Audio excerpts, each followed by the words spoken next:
बिस्मिल्लाहिर्रहमानिर्रहीम। अस्सलाम वालेकुम viewers, welcome to my YouTube channel English no problem. आज हम बात करेंगे रिलेटिव प्रोनाउंस पर। और रिलेटिव प्रोनाउंस इस तरह के प्रोनाउंस होते हैं जो प्रीवियसली मेंशन्ड, यानी कि जिनका पहले से जिक्र हो चुका हो, चाहे वो नाउन, प्रोनाउन या कोई भी थिंग्स, कोई भी चीज़ें हों, तो हम उनका दोबारा से इस्तेमाल करने के लिए हम रिलेटिव प्रोनाउंस का यूज़ करते हैं। नेक्स्ट ये टू इंट्रोड्यूस रिलेटिव क्लासेस, यानी कि रिलेटिव क्लासेस को इंट्रोड्यूस करवाने के लिए हम रिलेटिव प्रोनाउंस का यूज़ करते हैं। और इसी तरह they can be used as subjects, possessives और ऑब्जेक्टिव, यानी कि हम इन्हें सब्जेक्ट, पोजेशन शो करने के लिए या एज ऑब्जेक्ट यूज़ कर सकते हैं। अब हम देखते हैं कि ये प्रीवियसली मेंशन्ड नाउन या प्रोनाउन के लिए किस तरह से इस्तेमाल होते हैं। फॉर एग्जांपल द बॉय, लड़का, हु इज़ कमिंग, जो आ रहा है। कौन आ रहा है? The boy. तो बॉय का पहले से, यानी कि इस नाउन का पहले से मेंशन किया गया है, तो हमने इस बॉय की जगह यूज़ कर दिया हु इज़ कमिंग, यानी कि हु। तो यहाँ पर हु रिलेटिव प्रोनाउन के तौर पर यूज़ किया गया है। नेक्स्ट हम देख सकते हैं कि हम कौन कौन से रिलेटिव प्रोनाउंस जिन्हें सब्जेक्ट के तौर पर यूज़ कर सकते हैं, कौन से ऐसे रिलेटिव प्रोनाउन हैं जिन्हें हम पोजेशन शो करने के लिए इस्तेमाल कर सकते हैं, और कौन से रिलेटिव प्रोनाउंस हैं जिन्हें हम एज ऑब्जेक्ट यूज़ कर सकते हैं। फॉर एग्ज़ाम्पल हम हु और who ever, in relative pronouns को एज सब्जेक्ट यूज़ कर सकते हैं। फॉर एग्ज़ाम्पल द बॉय, लड़का, हु इज़ कमिंग, जो आ रहा है, इज़ माई फ्रेंड, मेरा दोस्त है।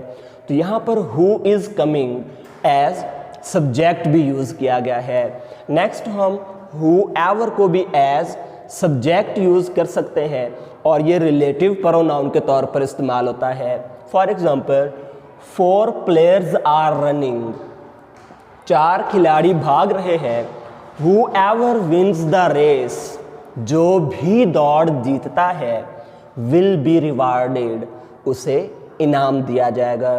तो हु एवर यहाँ पर एज सब्जेक्ट भी यूज़ हुआ और रिलेटिव प्रोनाउन के तौर पर भी इस्तेमाल किया गया। नेक्स्ट हम देख सकते हैं कि हुज़ हम रिलेटिव प्रोनाउन एज पोजेशन के लिए भी इस्तेमाल कर सकते हैं। For example this is Ahmed, ये अहमद है। Whose father is a businessman, जिसका फादर एक बिजनेसमैन है। तो यहाँ पर हुज़ रिलेटिव प्रोनाउन होने के साथ साथ पोजेशन भी शो कर रहा है। नेक्स्ट हम ऑब्जेक्ट के तौर पर whom, एवर, डैट और विच का यूज़ कर सकते हैं। For example this is Ali, ये अली है। whom आई मेट यस्टरडे, जिससे मैं कल मिला। तो यहाँ पर whom एज ऑब्जेक्ट यूज़ किया गया और ये वर्ब मेट के ऑब्जेक्ट के तौर पर आया, यानी कि किस से मिला गया? अली से मिला गया।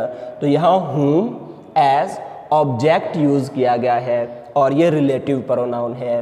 नेक्स्ट 5 बॉयज़ आर सिटिंग, लड़के बैठे हैं। whom एवर इज़ कॉल्ड, किसे बुलाया जाता है? आई डोंट नो, मुझे नहीं पता। तो यहाँ पर whom एवर ये भी एज ऑब्जेक्ट यूज़ किया गया और ये रिलेटिव प्रोनाउन के तौर पर यूज़ किया गया है, क्योंकि ये प्रीवियसली मेंशन्ड नाउन, यानी कि 5 बॉयज़ की जगह पर इस्तेमाल किया गया है। Next the car that he bought yesterday, किसे कल ख़रीदा गया? कार को, और कार की जगह रिलेटिव प्रोनाउन यूज़ किया गया है डैट, और ये एज ऑब्जेक्ट के तौर पर यूज़ किया गया है। तो यहाँ पर डैट रिलेटिव प्रोनाउन भी है और एज ऑब्जेक्ट यूज़ किया गया है। The car that he bought yesterday is expensive. Next this is the building which is built by my uncle, ये वही इमारत है विच इज़ बिल्ट, जिसे तामीर किया गया है, बाय माय अंकल, मेरे अंकल की जानब से, यानी कि जिसे मेरे अंकल ने बिल्ट किया है। तो यहाँ पर विच एज ऑब्जेक्ट भी यूज़ हो रहा है और रिलेटिव प्रोनाउन के तौर पर भी यूज़ किया गया है, क्योंकि बिल्डिंग को हम प्रीवियसली मैंशनड, पहले से हम इसका जिक्र कर चुके हैं। अब अगर हम देखें तो इनमें से चंद ऐसे हैं जिन्हें हम इंट्रोगेटिव प्रोनाउन के तौर पर भी यूज़ करते हैं, जिसके बारे में हम पहले लेक्चर्स में बात कर चुके हैं। For example, who is knocking at the door, दरवाजे पर कौन दस्तक दे रहा है। तो यहाँ पर हु एज इंट्रोगेटिव प्रोनाउन के तौर पर इस्तेमाल किया गया है, और जब हम पहले वाले में यूज़ कर चुके हैं, यहाँ हु रिलेटिव प्रोनाउन के तौर पर यूज़ किया गया है, क्योंकि ये पहले से मेंशन्ड बॉय की जगह पर, यानी कि नाउन की जगह पर इस्तेमाल किया गया। नेक्स्ट, ये इंट्रोगेटिव एडजेक्टिव के तौर पर भी कुछ इस्तेमाल हो सकते हैं। For example, who's book is this, ये किसकी किताब है। तो यहाँ पर हुज़ एज इंट्रोगेटिव एडजेक्टिव के तौर पर यूज़ किया गया है, और हम इसे पोजेसिव एडजेक्टिव के तौर पर भी इस्तेमाल कर सकते हैं। Thanks for watching, stay connected for more videos. Allah हाफिज़।